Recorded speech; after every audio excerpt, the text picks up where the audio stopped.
Who wouldn't like to make a little time? As a business owner, wouldn't you just love to make time? Like, what would you do if you had a few extra hours every single day?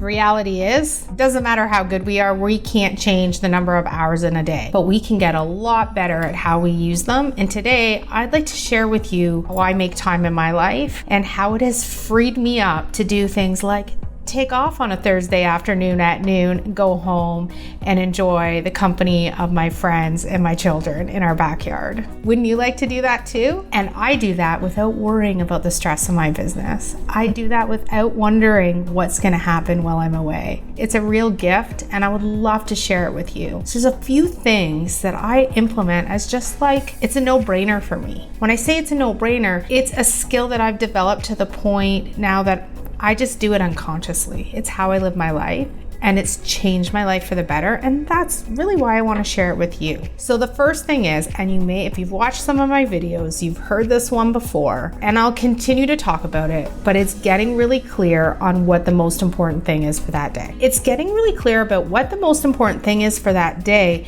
to move your business forward. It's not what is the most important thing for today to fight the fire.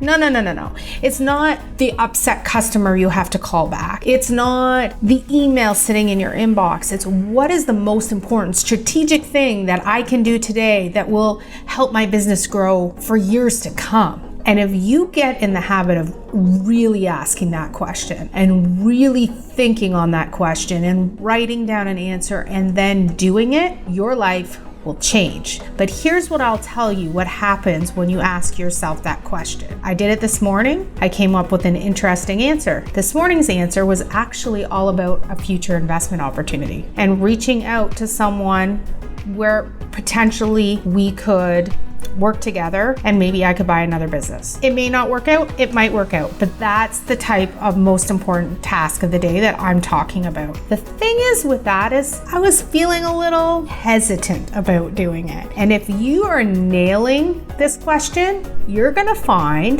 that it's something that may be uncomfortable for you. You're gonna know you got it right when there's a level of discomfort, potentially.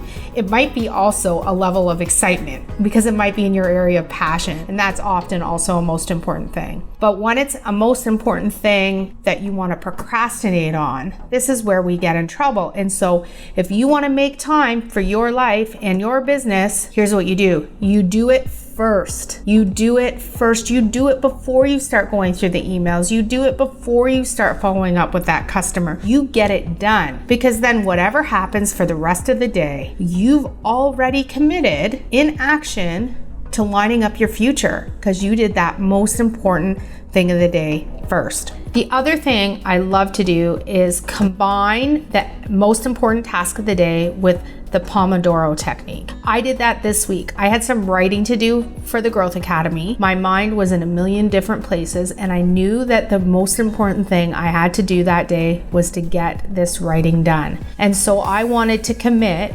60 minutes to full on undistracted writing time where I would be very focused. But the idea of 60 minutes undistracted writing time was just too much. It was daunting. What I did was I took my pen out, a piece of paper, and I drew 6 circles. And each circle represented 10 minutes of uninterrupted work time. And now all of a sudden I took that most important task of the day and I broke it into more manageable pieces. And so now I need to write for an hour, but now I'm gonna write 6 times for 10 minutes. And what I actually did was I put my phone on Do Not Disturb, I put my iPhone on airplane mode, and I set the timer for 10 minutes and I did my work. I didn't look at email, I didn't online shop, I wrote. And then when I was done, I colored it in, and here's my last tip of the day. I did something fun. I treated myself. I got up, I went for a coffee, I went to check in on my coworkers and had a little social time. Maybe I did some online shopping. I took a break, I treated myself.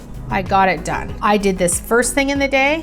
I was done by noon and it felt great. So if you are looking to make time in your business, if you are looking to feel more productive about what you accomplish in your business. And if you are looking to set yourself up for future success, this is how you do it.